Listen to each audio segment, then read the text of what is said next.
Hello everyone, আসসালামু আলাইকুম। আমি এসআর হৃদয়। জাভাস্ক্রিপ্ট প্রোগ্রামিং ল্যাঙ্গুয়েজের অন্যতম ক্লাসে আজকে আমরা যে বিষয়টি নিয়ে আলোচনা করব তা হলো ভিজুয়াল স্টুডিও কোডের যে টার্মিনালটি আছে, প্যানেল পজিশনটা আছে, সেই প্যানেল পজিশনটা কীভাবে চেঞ্জ করতে হয়। হঠাৎ আমরা অনেক সময় আমাদের টার্মিনালটি যদি ওপেন করি ভিজুয়াল স্টুডিও কোডের মধ্যে, তাহলে দেখতে পাই আমাদের টার্মিনালটি নিচের দিকে শো করে।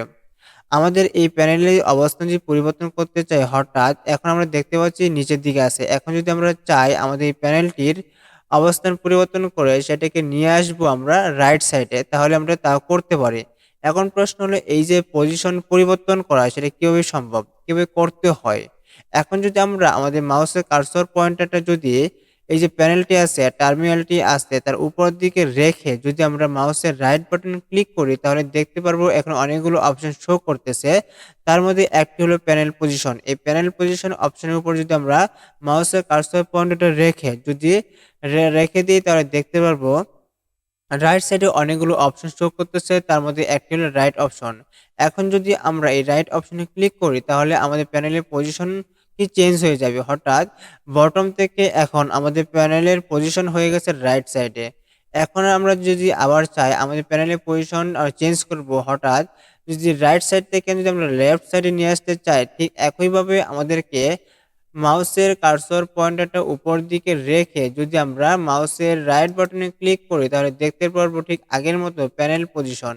এবং প্যানেল পজিশনের উপর মাউসের কার্সরটা রাখলে দেখতে পাবো এখানে একটা সাবমেনু ক্রিয়েট হয়ে গেছে, শো করতেছে। এখন যদি আমরা এই লেফট অপশনে ক্লিক করি, তাহলে দেখতে পারবো আমাদের প্যানেলের পজিশন রাইট সাইড থেকে লেফট সাইডে চলে আসছে। ঠিক একইভাবে এখন আমরা যদি চাই আমাদের প্যানেলের পজিশন আবারও চেঞ্জ করব, হঠাৎ লেফট সাইড থেকে আমরা এখন নিয়ে আসতে চাই বটমে, হঠাৎ নিচের দিকে। ঠিক একইভাবে আমরা আমাদের মাউসের কার্সর পয়েন্টারটা উপর দিকে রেখে কি করব, মাউসের রাইট বাটনে ক্লিক করব, দেন আমরা চলে আসব প্যানেল পজিশন থেকে চলে আসবো বটম যে অপশন সেই অপশনে।